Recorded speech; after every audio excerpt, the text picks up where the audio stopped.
Yes, we won't keep you much longer. We know it's been a very long day, so thank you all for staying this long. Kat and I are now the managing partners of YCC. You know, we've been here sort of, not from the start of the organisation, but we've been here throughout our whole time at university, sort of come up the ranks through from being consultants and project managers to being on the committee last year as head of personnel and strategy partner. And now we're leading the whole thing as managing partners. We're just very proud to be here and to have you all here, so thank you. All right, so just to summarize the day a bit, today we focused on the changing world of work, and we had 6 wonderful keynote speakers, so thank you all for coming, making up to York today. You've been great, and it's been a pleasure to listen to you, essentially. So today, the talk spanned many industries, technology, consulting, public sector, among others, and starting our day with Ramal and ending with Matt, we have explored how technological disruption will shape our lifestyles and our work lives in the nearest future.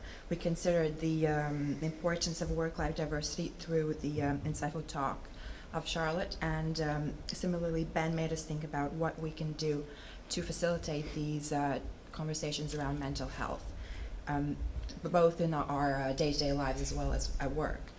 Lastly, with all the talks we had today, we have been asking 2 questions. So first, what is leadership, and what will the leader of tomorrow look like?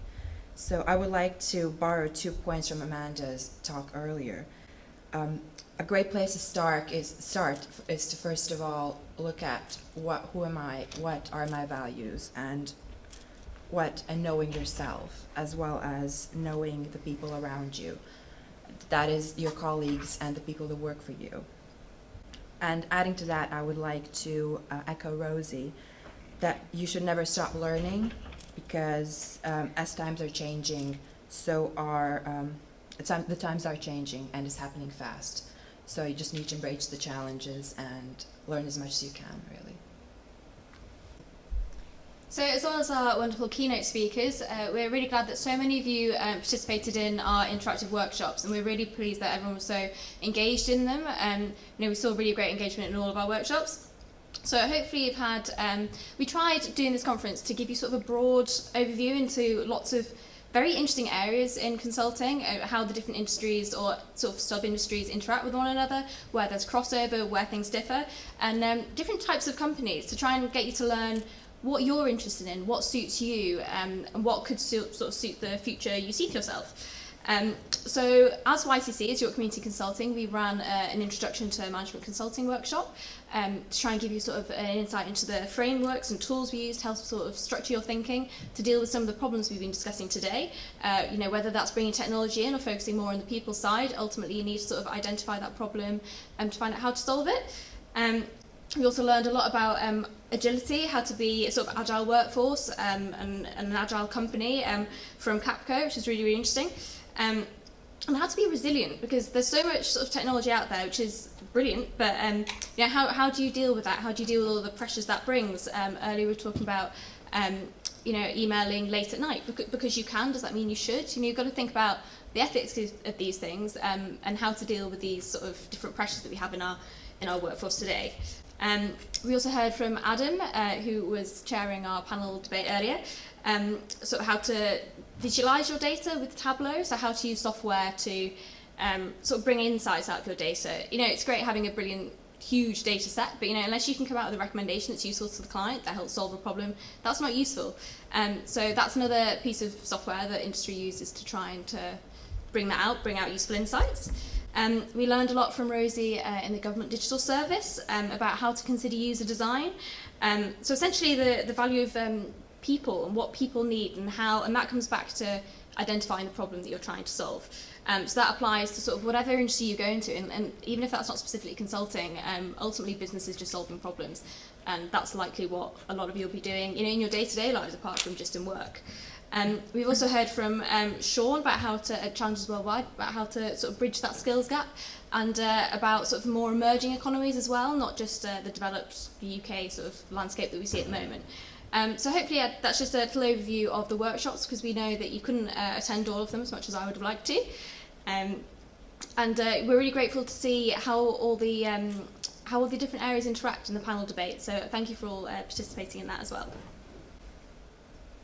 On that note, we would also like to thank every one of you for staying and really engaging in all the talks, asking questions, networking, asking questions during the breaks. It's been really great to see you engage and be really curious and step out of your comfort zone a little bit, just to meet other people and just, you know, find out things that you thought you never potentially considered before. Maybe this day has helped you in some way to consider a new career path or just explore a topic that you potentially have come across for the first time. So maybe a round of applause for all of the participants. As well as the speakers. Thank you once more. We really appreciate for your help and for you being here today. So a round of applause for the speakers.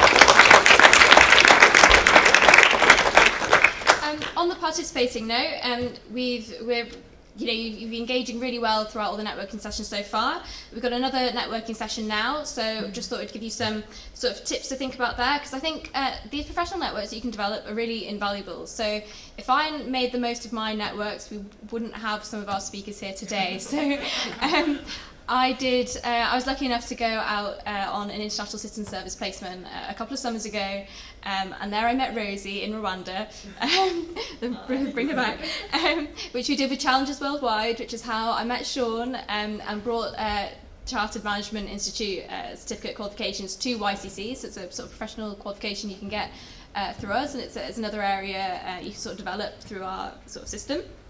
And also Charlotte through the Corporate Finance Women of the Year competition with EY. So, you know, you can really, you never know when it's going to come in handy, you know.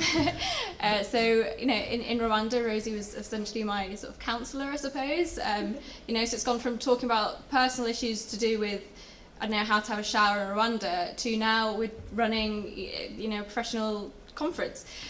So really do make the most of it. Connect with the people you meet here on LinkedIn, and not just the speakers. You know, connect with each other. You can learn so much from each other. Maybe, you know, you're interested in applying somewhere and someone else has gone through that application process for that company or that industry, and talk about, you know, what you find. It's really invaluable. Something else I learned at EY was to have a little elevator pitch sort of ready. So say if you meet someone networking, instead of just saying, hi, like, what can I get from you? What is your company, which they hear all the time, why should they remember you? So when you connect on LinkedIn, you know, use the little bio, send the message, you know, like, oh, I met you at the conference, heard you talk about this, I'm more interested in that. But also just think quickly, you know, how could you explain yourself in sort of 30 seconds? What is it about you that's memorable or interesting, and what are you interested in? What do you want them to take away from it? Not just what, you know, it's a two-way conversation. So make sure that you're memorable and just sort of have a think about that. And like Matt was saying earlier in the panel debate, it really does come down to being interested. So a lot of you through YCC or through the management school have access to the FT, the Financial Times. Really encourage you to sort of read up on what's going on in the industry, especially just before any interviews you might have. But you know, they can see through it. If you're not interested, if you're not genuinely interested, you know, don't just go up to someone networking and say, basically, how can I get a job? You know, work up to that. But you know, just really find out what you're interested in about that company, because if you're not genuinely interested now, then it'll come out later, and it won't help you in your future career. So you need to find out what suits you, where you're going to thrive. So that's how I suggest you do that. And also talk to us as YCC committee. So unfortunately, you know, we've had a great 3 years with it. We do see it as a community. I think we're very enormously fond of it. Got so much out of it personally. I never would have been able to do this 2-3 years ago. I'd have been shaking and useless. So talk to us. We're opening committee applications sort of, I think, towards the end of the Easter holiday, towards sort of term 3 applications. So, you know, if you're interested in any roles in particular, or if you're not sure what you're interested in, do talk about this, because we do have opportunities coming up, because we're not running projects in term 3. All right, on that note, we would also like to thank the ER team, so Oliver, Katie, and I think Charles not here, but yes, so can we just have a round of applause for Oliver and Katie? Thank you so much. We have worked very, very hard, and this is the first event Oliver and Katie have ever actually thrown, so it's quite a big event to start with, and we're very, very proud of you, so thank you very much.